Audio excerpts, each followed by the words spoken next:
함께 말씀 보시도록 하겠습니다. 함께 보실 말씀은 로마서 16장 25절에서 27절 말씀입니다. 로마서 16장 25절에서 27절 말씀입니다. 오늘 설교에서는 본문 전체 16장 전체를 다룰 것인데요. 너무 길기 때문에 마지막에 25절에서 27절의 말씀만 함께 우리가 봉독해 보도록 하겠습니다. 우리 함께 말씀을 봉독하도록 하겠습니다. 나의 복음과 예수 그리스도를 전파함은 영세 전부터 감추어졌다가 이제는 나타내신 바 되었으며 영원하신 하나님의 명을 따라 선지자들의 글로 말미암아 모든 민족이 믿어 순종하게 하시려고 알게 하신 바 그 신비의 계시를 따라 된 것이니 이 복음으로 너희를 능히 견고하게 하실 지혜로우신 하나님께 예수 그리스도로 말미암아 영광이 세세 무궁하도록 있을지어다. 아멘. 네, 오늘은 로마서의 마지막 장 16장의 말씀을 우리 함께 보시면서 또 하나님이 우리에게 주시는 또 마음이 어떤 것인지를 생각해 보도록 하겠습니다. 우리는 일반적으로 하나님 앞에 특별한 헌신이나 어떠한 대단한 결단 내지는 서원을 드리는 것을 더 높은 차원의 믿음 아니면 더 우월한 신앙으로 생각하곤 합니다. 물론 성경의 역사와 기독교의 역사를 돌아보면 특별한 사명을 부여받고 하나님께로부터 그리고 다른 사람들과는 다른 저와 성도님들 여러분과는 달리 특별한 사명을 감당했던 분들이 계십니다. 분명히 그런 분들도 있습니다. 그러나 우리가 오해하지 말아야 할 것은 우리가 그런 일을 할 수 없다고 해서 하나님이 우리를 가볍게 보시거나 그리고 우리를 그런 사람들에 비해서 보잘것없는 존재로 여기시지 않는다는 것입니다. 우리가 해야 할 일은 무엇입니까? 어떤 대단하거나 위대한 무언가를 해야만 되는 것이 아니라 우리에게 주어진 현실 속에서 우리가 걸어갈 수 있는 그 걸음들을 걸어가며 하나님의 뜻을 살아가는 것입니다. 그것이 하나님이 우리에게 그리고 저와 여러분에게 원하시는 삶입니다. 오순절 성령 강림 이후에 신약의 교회가 시작되고 나서 이 복음이 확장되고 교회가 확장되는 일에 가장 큰 이런 말을 하면 그렇지만 공헌을 한 사람은 누가 뭐래도 사도 바울이죠. 사도 바울의 그 세 번의 전도 여행과 여러 복음의 사역들을 통해서 수많은 신자들과 교회가 생겨나게 됐습니다. 바울에게 이런 특별한 사명이 주어졌던 것은 분명하지만 그러나 그가 모든 것을 바울 혼자서 그 모든 교회들을 세우고 이 모든 사역들을 감당했던 것은 아닙니다. 그래서 오늘 본문에서도 바울은 이 로마서의 서신을 마무리하면서 이름도 없이 빛도 없이 섬겼던 자들을 언급하고 있는 것입니다. 그리고 그들에 대해서 문안하고 있습니다. 마치 이것은 영화의 엔딩 크레딧을 떠올리게 합니다. 이 영화를 위해서 수고해 준 분들의 이름이 쭉 올라가는 것이죠. 16장에서 바울은 긴 인사로 이 로마서의 서신을 마무리하고 있는데요. 우리는 오늘 마지막 부분만 읽었지만 1절부터 18절에 16절까지 여러 사람들이 등장합니다. 이 이름들을 보면 우리가 그나마 아는 인물은 조금 들어본 인물은 베베나 브리스가와 아굴라 이 부부 정도는 우리가 한 번씩은 설교 시간이나 책을 통해서나 들어보았을 것입니다. 그런데 그 이후에 5절부터 쭉 등장하는 이 인물들을 보면요, 우리가 이런 이름이 있었나라고 생각되는 사람들이 참 많습니다. 오늘 이 시간에는 우리가 이분들에 대해서 한번 시간이 좀 걸리겠지만 5절부터 16절의 말씀을 한번 찬찬히 읽어보면 좋겠습니다. 우리 함께 5절부터 16절까지 우리 함께 말씀을 한번 읽어보도록 하겠습니다. 시작. 또 저의 집에 있는 교회에도 문안하라. 내가 사랑하는 에베네도에게 문안하라. 그는 아시아에서 그리스도께 처음 맺은 열매니라. 너희를 위하여 많이 수고한 마리아에게 문안하라. 내 친척이요 나와 함께 갇혔던 안드로니고와 유니아에게 문안하라. 그들은 사도들에게 존중이 여겨지고 또한 나보다 먼저 그리스도 안에 있는 자라. 또 주 안에서 내가 사랑하는 암블리아에게 문안하라. 그리스도 안에서 우리의 동역자인 우르바노와 나의 사랑하는 스다구에게 문안하라. 그리스도 안에서 인정함을 받은 아벨레에게 문안하라. 아리스토블로와의 권속에게 문안하라. 내 친척 헤로디온에게 문안하라. 나기수의 가족 중 주 안에 있는 자들에게 문안하라. 주 안에서 수고한 두루베나와 두루보사에게 문안하라. 주 안에서 많이 수고하고 사랑하는 버시에게 문안하라. 주 안에 택하심을 입은 루포와 그의 어머니에게 문안하라. 그의 어머니는 곧 내 어머니니라. 아순그리도와 블레곤과 허메와 바드로바와 허마와 및 그들과 함께 있는 형제에게 문안하라. 빌롤로고와 율리아와 또 네레오와 그의 자매와 올름바와 그들과 함께 있는 모든 성도에게 문안하라. 너희가 거룩하게 입맞춤으로 서로 문안하라. 그리스도의 모든 교회가 다 너희에게 문안하느니라. 아멘. 어떻게 아시는 분이 좀 계십니까? 네. 설교 시간에 한번 읽는 거 아니면 저희가 눈여겨보지 않는 분들이죠. 이분들을 보면 바울은 이분들에 대해서 어떤 분은 아주 수고하고 내가 사랑하는 자고 내 어머니 같은 자들이고 정말 보고 싶고 존귀한 자들이다라고 쭉 말하고 있습니다. 여기서 수고한다라고 말할 때는 이 수고는요 그냥 간단하게 수고했습니다 정도가 아니라 지치고 애쓰고 기진맥진하게 힘썼던 것에 대해서 표현하는 단어가 이 원어적인 의미가 이 수고하다라고 번역된 단어입니다. 이 로마 교회를 위해서 아주 힘쓰고 애쓴 성도들이 수많은 성도들이 있었다라는 것을 바울은 말하고 있는 것입니다. 우리가 이렇게 잘 알지 못하는 자들, 우리가 눈여겨보지 않는 이러한 이름들을 통해서 로마 교회는 세워지고 있었던 것입니다. 우리가 잘 알듯이 로마 교회는 바울이 직접 찾아가서 사람들을 모으고 세운 교회가 아닙니다. 바울의 복음을 통하여서 세워졌던 교회입니다. 그렇다는 것은 지금 이렇게 바울이 언급하고 있는 이러한 성도들을 통해서 이 교회가 세워졌다는 것을 우리가 생각해 볼 수 있습니다. 이들이 어떤 삶을 살았는지 우리는 정확하게 알 수 없지만 한 가지 분명한 사실은 성경이 이들을 기억하고 있다는 것입니다. 바울이 그들의 섬김과 그들의 수고와 그들의 헌신을 기억하고 있었고 하나님께서 그들의 헌신을 기억하고 있었다라는 것입니다. 이처럼 하나님 나라는 이런 무명한 자들의 섬김을 통하여 세워지는 것입니다. 아무도 알아주지 않는 헌신, 보이지 않는 곳에서의 충성, 조명받지 못하는 자리에서의 수고, 이러한 것들을 통하여서 하나님의 나라가 세워집니다. 이것들이 쌓여서 교회가 세워지고 복음이 전파되고 그리고 하나님께서 영광을 받으시는 것입니다. 사랑하는 성도 여러분, 그러나 사실 우리는 어떻습니까? 우리는 이런 무명한 이름이 되기보다 바람처럼 날아가는 그런 이름이 되기보다 하나님께 영광을 돌려드린다는 명분으로 내 이름이, 나의 이름이 드러나기를 원하지 않습니까? 그것이 우리이지 않습니까? 우리는 기독교 신앙으로도 낮아지는 것보다 높아지기를 원합니다.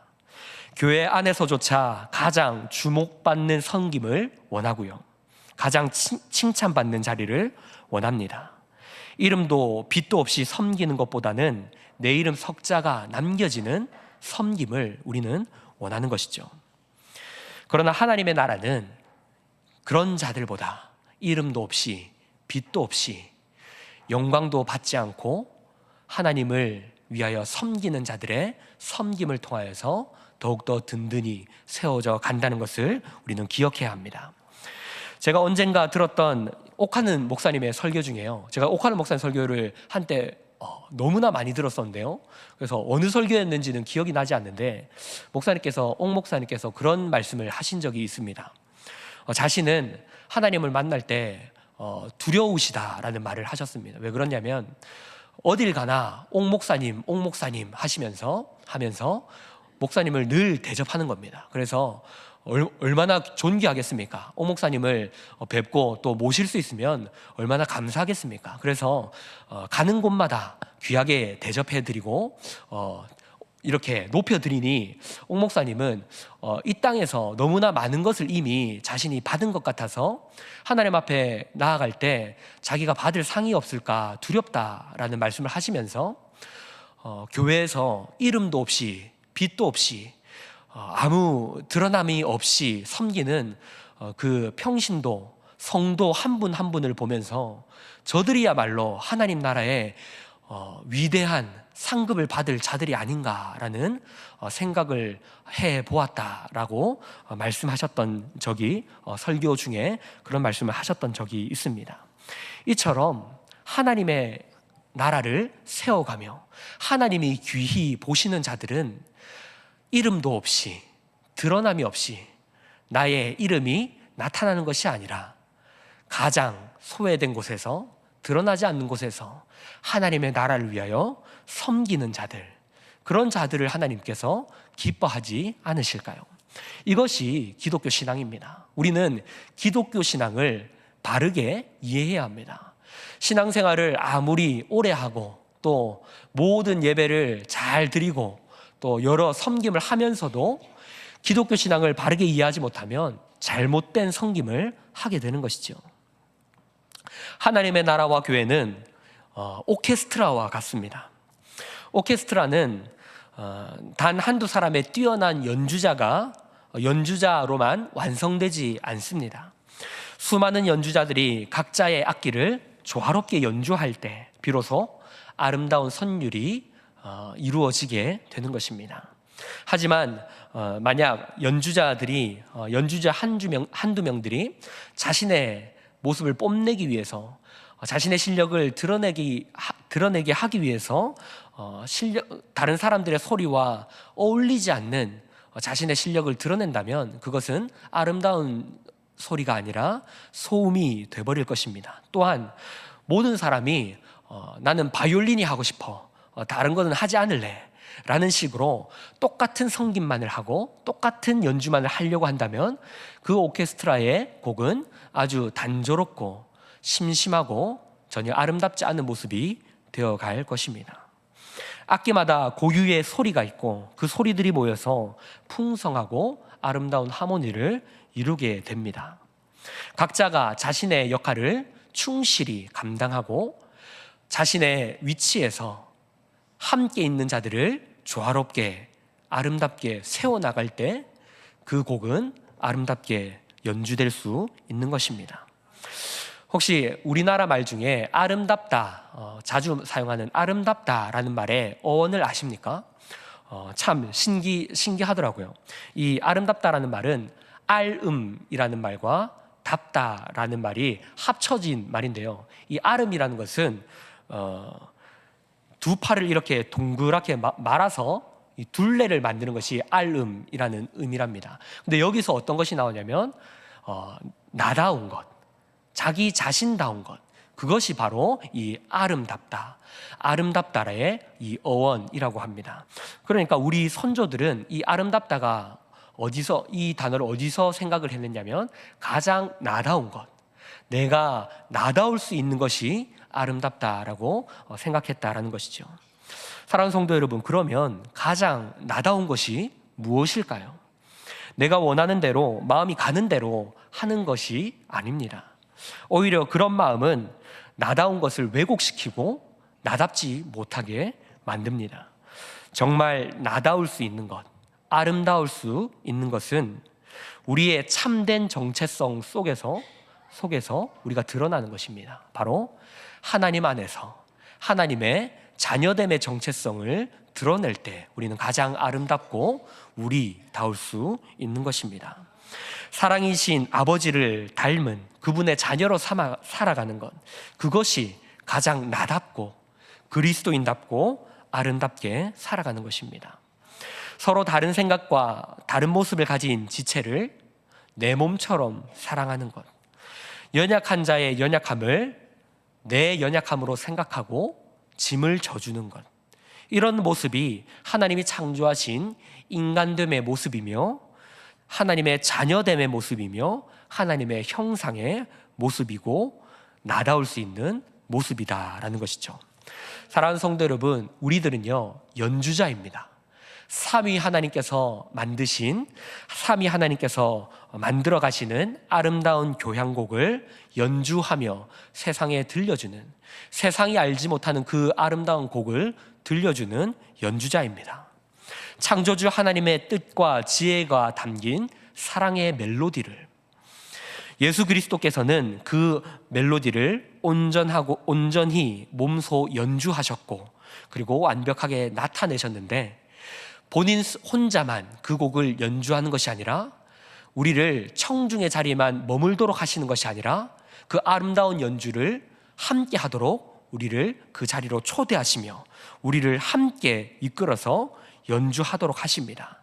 그리고 성령 하나님께서는 온 성도의 지휘자가 되셔서 각자의 소리를 아름답게 조율하십니다. 우리의 연주를 다듬어 가시고 이끄시고 조율하셔서 하나님의 곡조에 맞아 가도록, 화음을 만들어 가도록 성령 하나님께서 우리의 삶을 인도해 가십니다. 그러므로 우리가 해야 할 것은 우리는 작은 음들 하나하나를 내면 되는 것입니다. 특별하고 위대하고 거창한 것을 하는 것이 아니라 우리에게 주어진 그 하나님의 교향곡의 음표 하나하나를 연주하며 살아가면 되는 것입니다. 조금 다른 음을 내면 성령님께서 조율해 주십니다. 그렇다면 다시 그 음을 내며 하나하나 만들어가면 되는 것입니다. 특별하고 위대한 것을 꿈꾸기 전에 나에게 주어진 그 음표 하나하나를 차곡차곡 쌓아가시면 되는 것입니다. 우리의 작은 말 하나를 통해서 공동체를 살릴 수 있습니다. 남들이 보지 않는 나의 작은 섬김으로 교회를 세워갈 수 있습니다. 눈에 띄지 않는 사랑과 희생으로 우리는 하나님의 나라를 만들어 갈 수 있습니다. 우리는 모두 이 하나님 나라의 오케스트라 단원입니다. 내가 맡은 작은 역할이라도, 보잘것없어 보이는 역할이라도 그 작은 섬김이 없으면 불완전해집니다. 하나님의 나라가 온전히 세워질 수 없습니다. 예수님은 그것을 보여주시기 위해 성육신하셨습니다. 하나님께서 온전한 인간의 모습을 우리에게 보여주시기 위해 성육신을 통해서 이 땅에 오신 것입니다. 빌립보서 2장에서도 말하고 있듯이 예수님은 하나님의 본체셨지만 하나님과 동등됨으로 취할 것으로 여기지 아니하시고 오히려 자기를 비우시고 종의 형체를 가지셨습니다. 그리고 사람의 모양으로 나타나셨고 자기를 낮추시되 십자가에 죽기까지 자신을 낮추셨습니다. 우리는 때로 나는 왜 좋은 역할을 맡지 못할까? 나는 왜 저 눈에 띄는 섬김의 자리를 맡지 못했을까? 내가 저 섬김을, 내가 저 자리를 했어야 되는데 다음에는 꼭 내가 지금 하고 있는 이 자리가 아니라 좋아 보이는 남들에게 칭찬을 많이 받는 저 자리에 내가 꼭 서리라 라고 생각하고 고민할지 모릅니다. 그러나 예수님은 그렇게 섬기시지 않으셨다는 것을 기억합시다. 예수님은 가장 높은 곳에 계신 하나님의 영광을 하나님의 보좌에 앉으시는 분이셨지만 그러나 그 모든 보좌를 내려놓고 낮아지시되 이 땅에서 가장 낮아지시기까지, 십자가에서 죽기까지 낮아지심으로 하나님께 영광을 나타내셨다는 것을 기억하면 좋겠습니다. 저 여러분이 하나님의 나라를 어떻게 세워가는지 이 주님의 모습을 통하여서, 주님의 섬김을 통하여서 기억하면 좋겠습니다. 말씀을 정리하겠습니다. 사랑하는 성도 여러분, 하나님의 나라를 세워가는 것은요, 어떠한 위대한 사건이나 그리고 어떠한 특별한 일들을 통해서 하나님의 나라를 세워갈 수 있는 것이 아닙니다. 하나님이 우리에게 원하시고 바라시는 삶은 나에게 주어진 삶에서 그 한 걸음 한 걸음을 걸어가는 겁니다. 이 자리를 떠나 각자의 삶으로, 가정으로 돌아가셨을 때 내 옆에 있는 그 사람에게 사랑의 말을 하십시오. 그것이 제일 위대한 것입니다. 나에게 내 옆에 있는 배우자에게, 나의 자녀들에게, 내 동료들에게, 내 친척들에게, 내 친구들에게, 그들에게 사랑의 말과 아름다운 말을 하십시오. 그들이 힘들어할 때 울어 주십시오. 그리고 그들의 짐을 내 짐으로 생각하고 져 주십시오. 그것이 바로 주님이 걸어가셨던 길이며 하나님의 나라를 세워가는 작은 자들의 모습입니다. 저 여러분이 그 길을 걸어갈 때 하나님께서 그 삶을 주목하시며 하나님께서 그 삶을 기억하실 것입니다. 저 여러분이 그것이 참된 기쁨임을 기억하고 그 삶을 기쁨으로 걸어가시는 저와 여러분이 될 수 있기를 주님의 이름으로 축복합니다.